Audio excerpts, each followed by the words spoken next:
De la mañana, 47 minutos, es hora de encontrarnos en la mesa ancha con el análisis y el debate. Panelistas, bienvenidos. Hola, buenos días. Hola, Maritza. ¿Se acostumbraron a madrugar? ¿Se despertaron ayer o no? Sí, y los extrañé. Porque hay mucho tema. Oigan, y hay mucha gente que escribió qué pasó con la mesa ancha. Bueno, ni mañana, ni pasado mañana, ni miércoles, ni jueves tampoco habrá mesa ancha, para que lo sepan, porque en Noticias RCN y en RCN estamos comprometidos con el Mundial Femenino, con la selección femenina, y vamos a transmitir esos partidos, es decir, hoy y hasta el viernes. Vamos a arrancar con un tema... Triunfazo contra Alemania. Sí, maravilloso. Nos Y fue el muy jueves bien. también vamos a celebrar.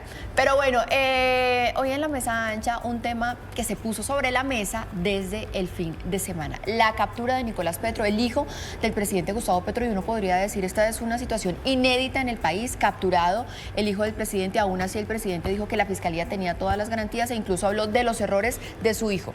¿Quién quiere arrancar en este debate? Julio César. A mí lo que me preocupa es que esto se convierta en un asunto casi frívolo, una tragedia familiar únicamente, que es, creo, la estrategia narrativa que nos están contando desde el gobierno, y es que es un problema únicamente de Nicolás Petro. La frase icónica de "yo no lo crié" es básicamente decir, esto es un problema de una persona en la que además con la cual el presidente no tiene prácticamente sino una relación muy lejana, y esto no es cierto.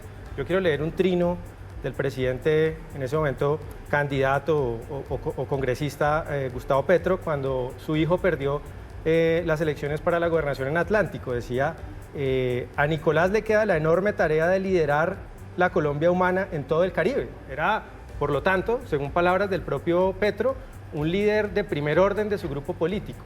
Y eso nos dice que esto no es solo un problema personal y que aquí hay muchas preguntas por resolver, ¿no? Si hubo dineros que entraron a la campaña, si esto tiene una relación directa con el triunfo de Gustavo Petro en la costa atlántica, me parece que esas son las preguntas que las autoridades deben resolver. Juana, ya quiero ir con usted porque quiero preguntarle por una cosa específica sobre la que usted habló en un blog, pero quiero preguntarle a Jorge Iván, ¿qué tanta responsabilidad política le cabe al presidente de la República, de acuerdo a esto lo que dice Julio César Iglesias, y qué tanta responsabilidad política en realidad le cae al pacto histórico? ¿Qué tanto podría verse además eso reflejado en estas elecciones? Porque es que estamos en plena época electoral. Pues a ver, lo que pasa es que en este proceso justamente en el que se produce hoy la imputación es un tema individual de Nicolás Petro. Sí, sí lavó activos y sí se enriqueció ilícitamente. Todavía esto no hace relaciones con la campaña, por lo tanto yo creo y quiero destacar la actitud ya María republicana del presidente de la República, desde un principio decir que lo investiguen y que asuma su responsabilidad. Como yo tengo la impresión de que, digamos, al presidente Petro pocas cosas le reconocen. Pero ¿y eso no tendría ninguna incidencia en las próximas elecciones? Es decir, estamos hablando de el hijo del presidente que está en este momento detenido, acusado de enriquecimiento ilícito y lavado de activos. Correcto, pero eso es responsabilidad individual de Nicolás Petro. Sí, si la pero más allá de Fiscalía la responsabilidad o el del Consejo presidente Nacional puede incidir Electoral... en las elecciones, es decir, los electores dicen, yo no voy a votar por el pacto histórico porque detrás de ellos están estos Pues escándalos. no lo veo tan claro, salvo que, ojo, el Consejo Nacional Electoral logre demostrar que esos dineros que ingresaron o iban para la campaña o que de alguna manera llegaron a la campaña, pero son dos cosas completamente diferentes. Y si hay algo que es claro es que la responsabilidad penal es individual y las responsabilidades políticas, pues cada elector valorará eso, pero yo sí destaco la actitud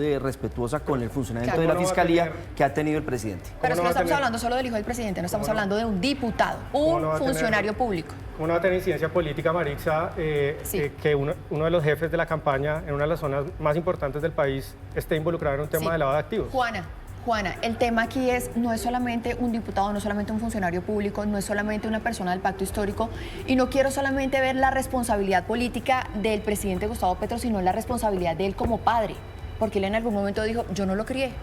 Yo hace unos meses escribí con 070 una columna justamente en la que trataba este tema, por eso estoy totalmente en desacuerdo contigo. Porque hablé justamente de que Colombia tiene problemas con la imagen y la relación del padre, ¿no? Y en este caso, y en estos personajes como Gustavo Petro, como estos líderes de derecha, tanto de izquierda, hombres políticos que siempre han querido sacrificarse por una causa, por el bien mayor, y siempre han dejado sus responsabilidades de padres al lado. ¿Qué es lo que pasó con Gustavo Petro, no? La mamá de Nicolás Petro fue la que tuvo que hacerse cargo de su hijo, ser una madre soltera, porque él, como él en muchas entrevistas ha dicho, estaba luchando por el bien del país. Entonces también tenemos muy acostumbrados y estamos muy acostumbrados en Colombia en que el hijo sea criado por la madre y el padre los abandone, y es normal. Y si pasa algo malo, es culpa de la mamá, porque la mamá fue la que lo crió, yo no lo crié. Entonces también me parece que ese caso de Gustavo Petro y Nicolás Petro representa muy bien la relación con las masculinidades y las paternidades en Colombia. Muy rápidamente porque tenemos que cambiar de No tema. se pueden esconder en la irresponsabilidad parental del presidente. El presidente lo nombró en cargos de responsabilidad política, lo supimos por los Petrovideos, lo supimos porque él lideró las manifestaciones ostentosas en la costa atlántica. Esto no se puede quedar en un tema familiar, es un tema político gravísimo. Dos cosas, Lo privado también es dos político. cosas hoy de la audiencia de imputación. Se establece si, evidentemente, el juez de garantías acepta la imputación por lavado de activos y por enriquecimiento ilícito y si sigue en libertad en el juicio. Que lo que han dicho connotados penalistas, la captura para la audiencia de imputación, a mi juicio, fue un show innecesario de la Fiscalía. Aún así, el presidente casi que lo avaló porque dijo, le doy garantías a la Fiscalía. Vamos a pasar al siguiente tema y quiero hablar de todas estas cifras económicas que como que le dan un respiro al país. El dólar está en 3.900 pesos, que no se veía desde hace muchísimos meses. El desempleo está en 9.23, creo que es una cifra récord en los últimos 5 años, volvimos a un dígito. La inflación se dio y el Banco de la República decidió no seguir subiendo las tasas de interés. Y aquí quiero arrancar por Juana. No, pues estas son muy buenas noticias, ¿no? Y quiero resaltar una excelente noticia, sobre todo para las mujeres, y es cómo ha cedido la brecha entre el empleo masculino y el empleo femenino, ¿no?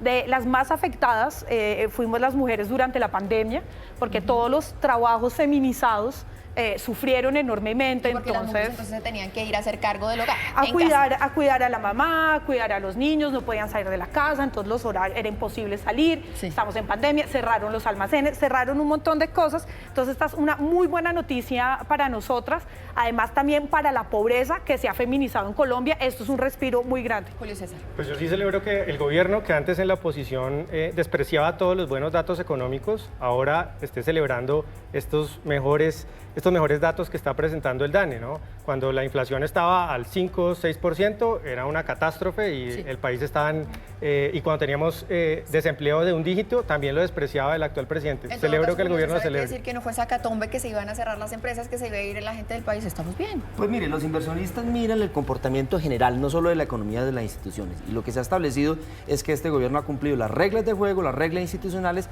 ha aumentado la inversión extranjera directa y yo creo que eso termina reflejándose en la economía. Que eso no es una buena noticia solo para el gobierno, es una buena noticia para el país. Si hay crecimiento de la economía, si se reduce la inflación, si baja el desempleo, esa es una buena noticia para los hogares colombianos también. Y no solo bajo el desempleo, sino la informalidad, Maritza, que es también Es una un gran tema noticia, muy muy buen punto. siempre y cuando no pase la reforma laboral. Bueno, más adelante nos volvemos a ver cómo en la mesa ancha vamos a estar hablando de estas cifras récords de migración a través del tapón del Darién a las 7 de la mañana, 16 minutos. Regresamos a esta hora con la mesa ancha. Se los decíamos hace algunos minutos, vamos a hablar de migración porque se conocieron unas cifras récord en el tema de migración y de las personas que pasan a través del tapón del Darién.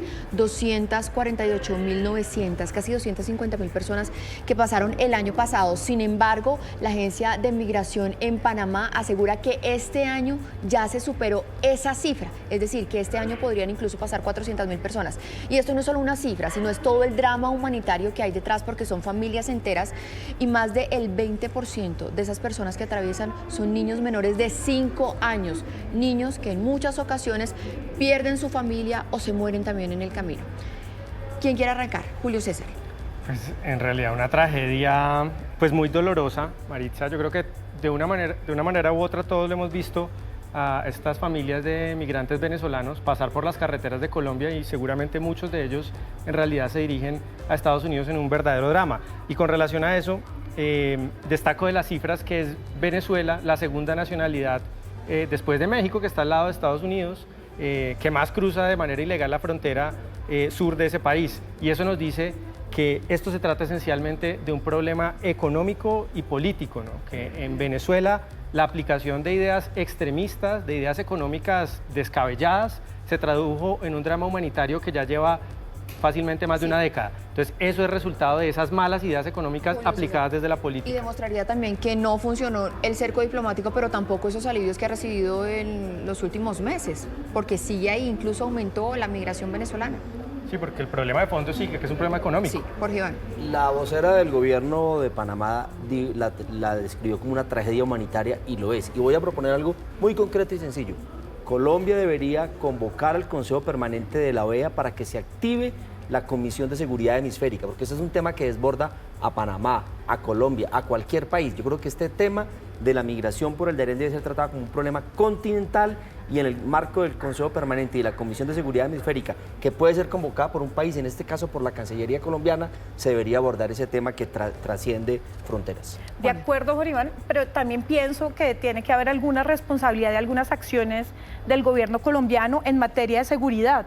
Como sabemos, muchos, y se ha denunciado que hay bandas que le cobran a estas personas para llevarlos y atravesar el Darién, ¿no? Entonces, y además de arriesgar sus vidas, exacto. Entonces hay un negocio además en medio de esta crisis humanitaria. Esto pues es lamentable. Territorio bajo control del Clan del Golfo. Pero También necesario sentarse a hablar con el Clan del Golfo. Mientras tengamos en América Latina dictaduras como la de Cuba y la de Venezuela que oprimen a sus ciudadanos y les impiden desarrollar su proyecto de vida donde deberían en sus países, pues es muy difícil que esto tenga una solución de fondo. ¿Y a los colombianos que migran, quién los oprime? Sí, No, pero hay 8.000 colombianos, digamos que no son tantos, pero también hay muchos ecuatorianos. Entonces, ¿qué está pasando en los países de Latinoamérica y qué es lo que les ofrece Estados Unidos? Yo creo que no solo es un problema del régimen político, sino que también el deterioro de las condiciones económicas y de seguridad. En muchos países es un incentivo para que muchas familias migren a los Estados Unidos, que hoy por hoy es una economía de pleno empleo. Sí. Es decir, si no hay seguridad, si no hay empleo, y en Estados Unidos dicen que hay una economía de pleno empleo, pues mucha gente tiene el incentivo para irse. Bueno, y Y después además de Ecuador es Haití, el país de las nacionalidades que Sí. más están Que ese sí atravesando es un caso el concreto Darién en porque este ese Y momento. ya va a para cerrar fallir. este debate, yo quiero que nos centremos también en algo que les decía es muy doloroso y es esta cantidad de niños que también está atravesando allí, niños que terminan perdidos en el camino. Miren, es que a esto no le ponemos el foco suficiente que debería tener, pero hace algunos meses estábamos hablando de que hay cerca de 3.000 niños que perdieron su familia y que en este momento estarían en potestad del bienestar familiar, o que el bienestar se los quitó a sus familiares porque podrían estar en riesgo. Hablemos del tema de los niños migrantes. Uno de los organismos internacionales que está acompañando a Panamá es UNICEF, pero ya la misma vocera de UNICEF ha dicho, con los recursos que tenemos no nos alcanza. Ahí es donde yo vuelvo al tema de que debe ser un compromiso continental y llegarle más recursos a UNICEF para que haga un tratamiento internacional, pero del lado y lado de la frontera, en el caso colombiano, ICBF y el equivalente en Panamá tienen que recibir más recursos para la atención de esos niños que son abandonados en la selva. Bueno, 7 de la mañana, 22 minutos. Ahí está el tema de la migración, que no solamente es una cifra, sino es todo un drama humanitario.